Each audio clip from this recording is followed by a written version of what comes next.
Welcome to the Water Trough, where we can't make you drink, but we will make you think. My name is Ed Drozd, the Small Business Doctor, and I'm really excited you chose to join me here as we discuss topics that are important for small business folks just like you. If you're looking for ideas, inspiration, and possibility, you've come to the right place. Join us as we take steps to help you create the healthy business that you've always wanted.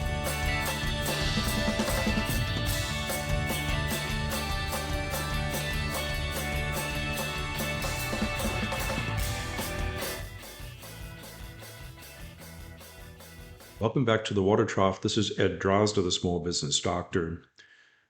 You can probably hear the sound in the background. If you're wondering what's going on, we live in a community that's still under development. In fact, we're surrounded by houses under construction. That's an apt name for today's recording, under construction. We just moved into our own house about 4 months ago, and we're still trying to get ourselves settled, or at least I am. And it's interesting because with all the activity going on around, it's not unlike being in business. People in business are always under construction to some degree. That is to say that our best made plans are going to be subject to the environment that we live in, the things that are going on around us. There is no set expectation about what we're going to encounter as we go day to day. A business is always under construction because, in fact, it's always responding to what's going on. A business that is not under construction is one that probably is having a difficult time keeping up with the realities of the environment in which it operates. Just because we're under construction does not mean, of course, that we're unavailable.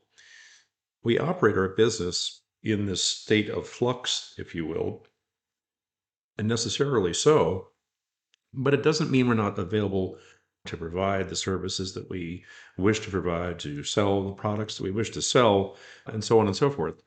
What it means is that while we are available and doing what we intended to do, we're constantly being vigilant to those things that are going on around us and inside the organization to ensure that we're able to deliver upon the promises that we've made both to ourselves and to our clientele and our customers.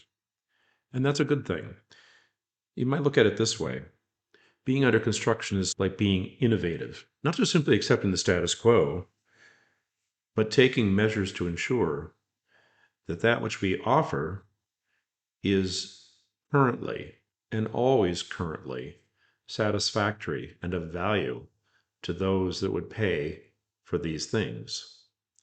It's easy to get caught up in the status quo. It's easy to say, I make a great widget, people are buying the widget, I've got a good income, profitability is fine.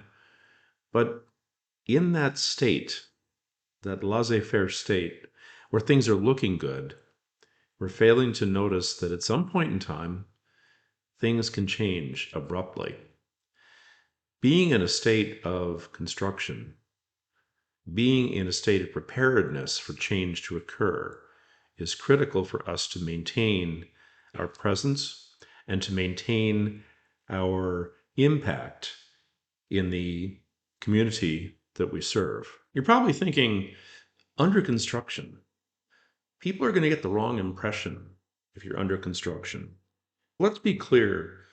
You don't have to put up a sign saying we're under construction. It isn't necessary to broadcast the fact.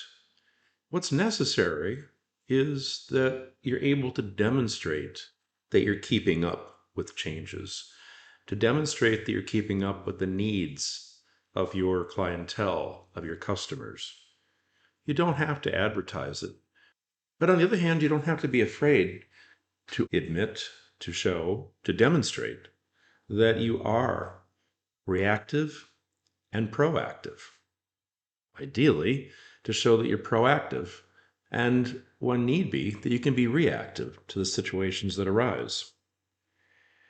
Stagnation is most certainly going to lead to a degradation of business. Sure, you might have something completely unique, something profoundly, radically innovative that nobody else has. And for a period of time, you can get by on that. For a period of time, radical innovation that brings something totally new to the marketplace will hold sway, provided there's an audience that has an interest in it. But in time, there will be more entrance into that same space. And stagnation, should you choose to take that course, will leave you behind. So my hope today is that you'll consider the importance of being under construction. You can think of this in a variety of different ways. I just happen to choose construction because that's what's going on around me right now, but I hope you'll give it some thought. It really is important to stay aligned with what's going on around you.